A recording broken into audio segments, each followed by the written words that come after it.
Hospital का गलियारा उस शाम अजीब सी बेचैनी से भरा था। हर तरफ भागदौड़, डॉक्टरों की आवाज़ें और परिवार के लोगों की चिंता एक आघोषित तूफान का संकेत दे रही थी। वहीं एक कोने में खड़ी अदिति भी तेज तर्रार, आत्मविश्वासी, लेकिन भीतर ही भीतर डगमगाती। उसका चेहरा चिंता और गुस्से का मिला जुला भाव लिए हुए था।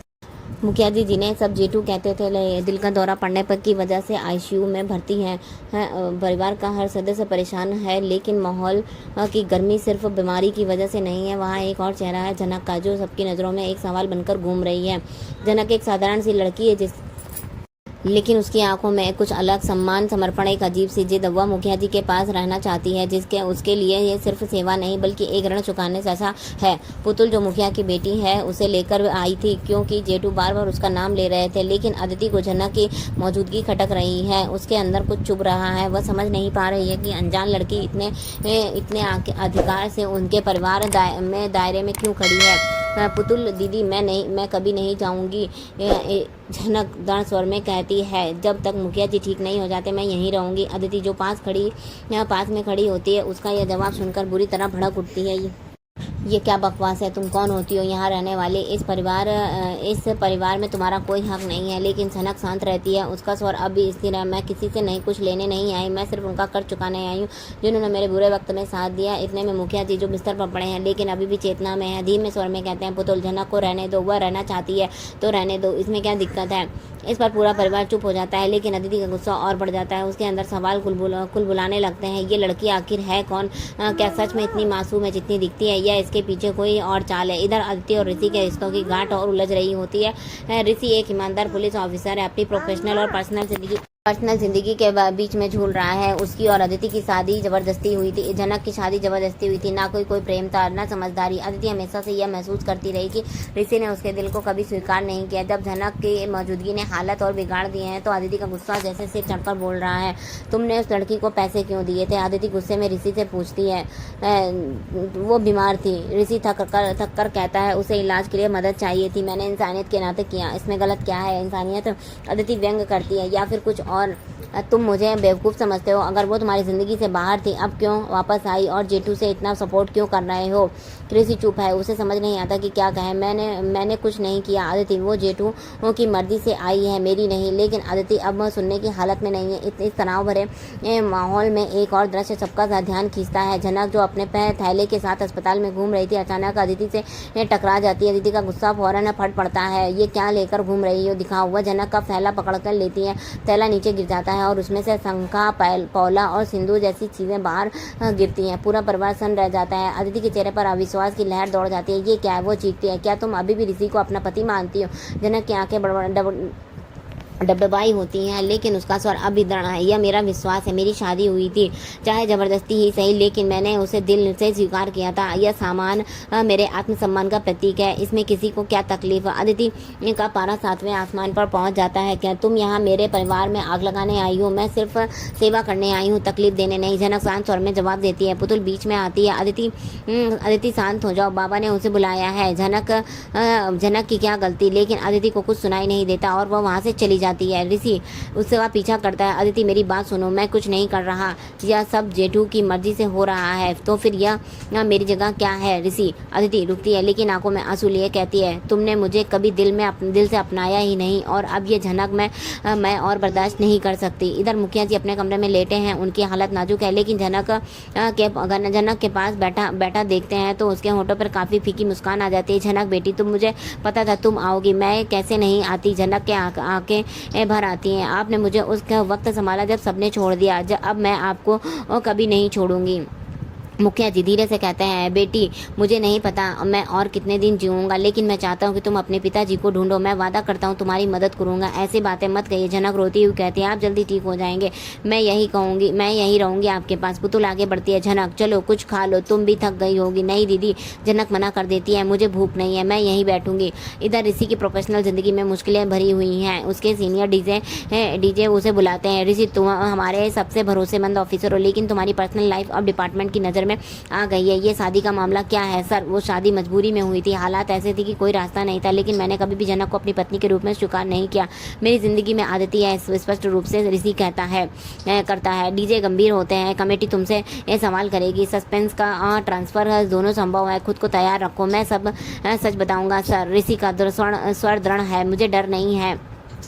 अब कहानी उस मोड़ पर आ पहुंचती है जहां हर किरदार अपनी लड़ाई खुद लड़ रहा है। प्यार, रिश्तों और आत्मविश्वास की लेकिन सच क्या है, हर किसी के लिए अभी भी धुंधला है। अंदर ऋषि बहुत बुरी तरह से परेशान है। उसे लगता है कि उसका अतीत अब उसके वर्तमान और भविष्य को निगल रहा है। जनक की मौजूदगी, अदिति का गुस्सा और परिवार का बिखरा संतुलन उसे लगातार तोड़ रहा है। वह सोचता है काश उस दिन उसने वो शादी की होती। हालातों के दबाव में लिया गया वो एक फैसला अब उसकी पूरी जिंदगी पर भारी पड़ रहा है। अब उसे डर है कि अगर अदिति को सच्चाई का हर पहलू पता चल गया तो शायद यह हमेशा के लिए उसे छोड़ देगी।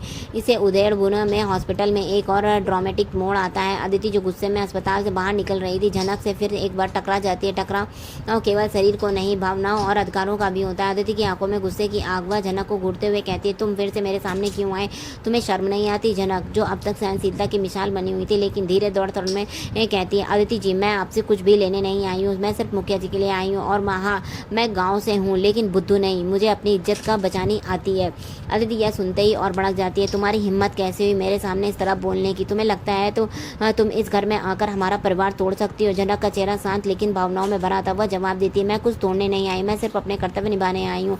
लेकिन आपके लिए यह समझना मुश्किल हो सकता है, लेकिन मेरे लिए मुखिया जी मेरे पिता समान है। इसी दौरान वह ऋषि वहाँ पहुँचता है और अपनी स्थिति को संभालने की कोशिश करता है। अदिति, प्लीज़ शांत हो जाओ, ये सब जेठू की मर्जी से हो रहा है, मैं जनक को नहीं बुलाया।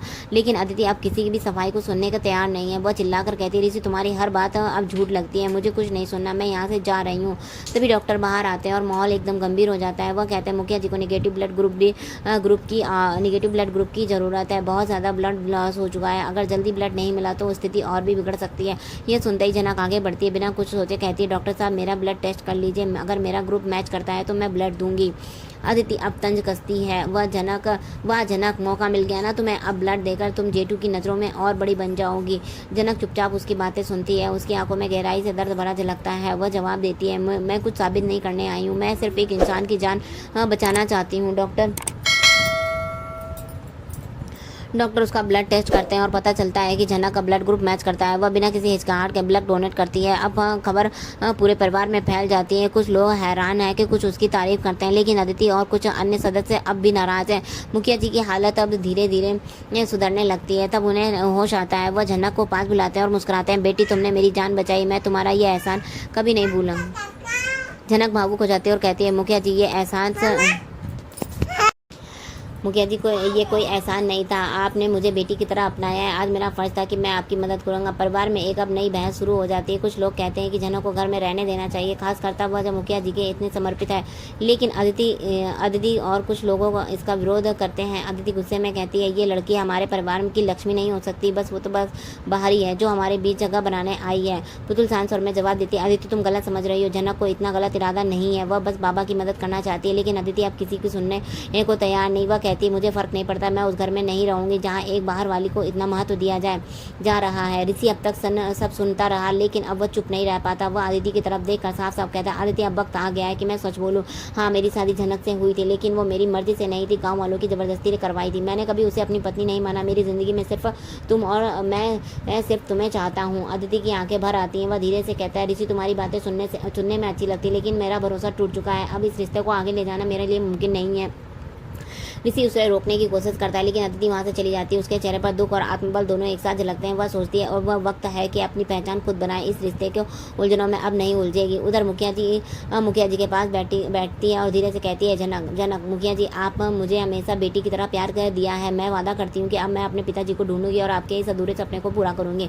मुखिया जी मुस्कुराते हैं और उनकी आंखों में संतोष है। वे कहते हैं, बेटी मुझे तुझ पर भरोसा है, तुम जरूर कामयाब होगी। इस बीच अदिति अपना सामान समेटती है और ऋषि से अंतिम बार बात करती है, मैं तुम्हें माफ़ कर सकती हूँ। वह कहती है लेकिन मैं तुम्हारे साथ अब नहीं रह सकती, मुझे अपने लिए एक नई शुरुआत करनी है। ऋषि कुछ नहीं कहता, अब उसकी आंखों में आंसू है। वह कहता है अदिति मैं तुम्हें रोक नहीं सकता, लेकिन मैं तो हमेशा तुम्हारा इंतजार करूंगा। कहानी इस मोड़ पर आकर ठहर जाती, लेकिन सवाल अभी बाकी है कि जनक अपने खोए हुए पिता को ढूंढ पाएगी क्या? आदिति और ऋषि का रिश्ता का फिर से जुड़ पाएगा क्या? मुखिया जी पूरी तरह से ठीक होकर परिवार को फिर से जोड़ पाएंगे? इन सवालों के जवाब समय देगा। लेकिन एक बात तय है, जनक की यात्रा अब केवल एक रिश्ते की नहीं, खुद की पहचान की है। तो आगे का एपिसोड देखने के लिए बने रहे हमारे चैनल पर नए तो सब्सक्राइब कीजिएगा, वीडियो को लाइक कमेंट शेयर करना बिल्कुल मत भूलिएगा। राधे राधे।